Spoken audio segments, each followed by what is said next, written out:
Welcome to Rappahannock Issues. I'm Tom Cohen. And I'm David Kerr. And we're going to be looking at topics that are of interest to our community, both regionally and to the state.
Hello, I'm David Kerr. This is Rappahannock Issues. Welcome back.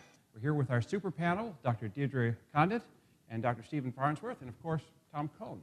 We've been talking about the Virginia General Assembly and their session, which ended just a few days ago. I wanted to ask you guys, is there any particular bill that interests you in particular or that you find particularly significant that was passed or even not passed during the General Assembly session? Well, I have to say, given my role as a department chair at a major research university, the legislature's foray into Title IX has ended up being particularly problematic. The Title IX legislation and its implementation from the federal level around the country is frightfully complicated, and I'm not convinced that what the state legislature did with all good intention, the intention being to stop sexual assault and prevent further sexual assaults, the legislation doesn't even come close to understanding the issues about sexual assault on campus. And I'm afraid it ultimately will tie the hands of universities even further. And that concerns me, because when it ties the hands of the universities, who are in their own way trying to find their way through this minefield within their institutions, I think it potentially is going to be very destructive. I would have actually mentioned the same piece of legislation in terms of the thing that I think most worth discussing for some of the reasons that we've already discussed. I think, fundamentally, we're seeing now, particularly with the rise of social media, just one horror story after another in terms of misconduct that's occurring in fraternity houses, in dorms, on campuses around the country. And one of the big problems for universities is they are not equipped to handle investigations of sexual misconduct allegations. I think that Title IX has forced the universities into something that they really shouldn't be doing. They should be handled by police departments. And I think that, but trying to comply with federal law, and now the state trying to figure out a way to tinker around the margins with that federal law to come up with a system that universities can be the first stop, if you will, in terms of dealing with what are criminal allegations. I don't know that this is going to work out very well either. And so I'm troubled as you are about the idea that we're going to have effective and prompt justice for these kinds of horrible situations that are obviously going on in many places in public and private universities around the country. And I also want to say that I guess as a university faculty member, I'm concerned about multiple issues that arise in Title IX questions and sexual assault on campus questions.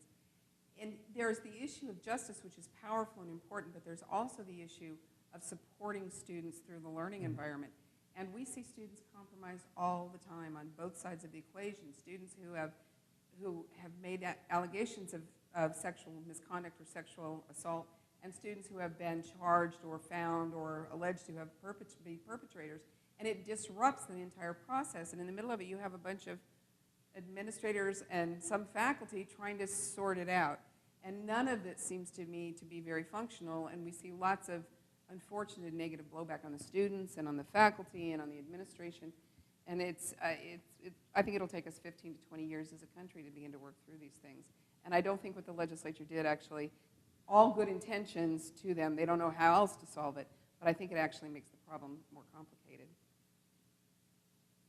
Well, and that's sort of the law of unintended consequences goes to a piece of legislation that I thought was good and it's sitting on the governor's desk, which would allow PTOs to be able to serve food that students would like to buy at least 10 days during a school year as a way to raise funds. There's been a move about dealing with childhood obesity and health issues, but the unintended consequence of that is that the PTOs, which raise money to help less privileged students with grants and scholarships and buying their yearbooks and field trips and things, don't have that funds because they're not able to do things. And so this would at least give them a window because of the federal guidelines that says you can't serve certain food in the morning when they're doing the free, basically the breakfast, and then anytime that lunch is. So that would give them a chance to do it. So I like the idea that that is, and I hope the governor will sign that one into effect, because 10 days is not going to break the whole bank of everything, but it would give PTOs some chance to do something to help students who need it. The one bill that I really wish had passed, or at least had more discussion, was redistricting, the product of the Senate that never really saw the light of day over in the House. That died in P&E, where I gather they don't even take recorded votes. Do you ever see Virginia stepping out of its current gerrymandering approach to all districts and perhaps going for a commission someday? I mean, some states have managed, California, Alaska, Minnesota. I don't really see it in the cards. I mean, the Constitution is very clear. The legislature has control over this process. And this is a system in which incumbent lawmakers, sometimes of both parties, will conspire against challengers of both parties to make sure that the situation that they've been able to enjoy as an elected member of the legislature can continue for as long as they want to do it. The one scenario where you might see more change is with respect to the courts. I think that we have a situation right now where the congressional seats are being challenged in the courts, and the idea that there may have to be lines redrawn. I could imagine a situation in which the governor refuses to sign any new bill, a Democratic governor looking at an 8-3 Republican gerrymander of the House seats, and says we simply will not sign any bill, we'll leave it to the courts because we will not get a worse deal from the courts than we would get from the legislature. And so because of the current political configuration of the state with a Democratic governor, it may be that the courts draw the lines, and it may be that those lines are more competitive because it was taken out of the legislature. I'm the outlier on this panel. I don't ever really feel that the founders thought that it wasn't going to be a political process. They knew the states were going to be political when they gave it to them to make these districts. I always find it interesting that when there's discussion about gerrymandering and we need to end it, the solution is we want to make more competitive districts, which is so you're making your solution for creating districts that are for a political end is to create a district for a political end, which is to make them more competitive, which is gerrymandering. So the solution is gerrymandering. And it's very rarely do I ever hear them say, well, we're going to take Chap Peterson's district and make it go down to Fauquier to make him more competitive. It's more one side's going to be more competitive. So to me, it is democracy making it. That's the way it works. And that's sort of the way. But we only have less than a minute left, and everybody else wants to chew me out, so right ahead.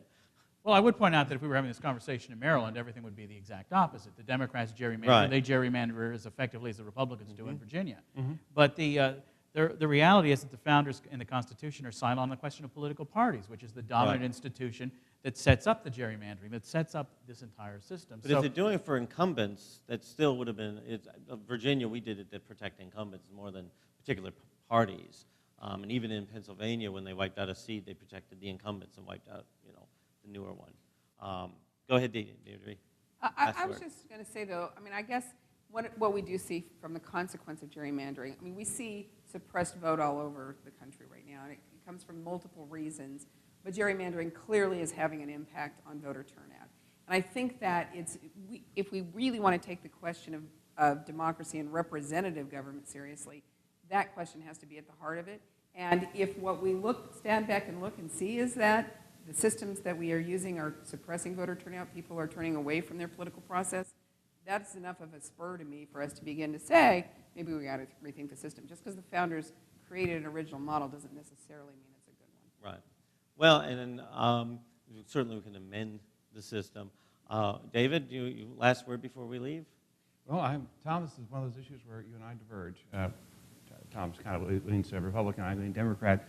And in this case, I think we really, someday, I hope we'll see a commission that'll draw the lines, the boundary lines in Virginia.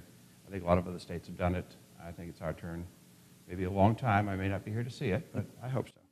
Cool. And as we end the show, obviously we have drawn the line here. And so we hope that you'll come back and watch Rappahannock Issues as we continue to go into more issues.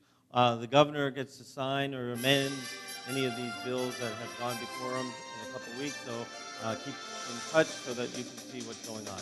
And thank you, and come back again. Thank you to Deirdre and Stephen.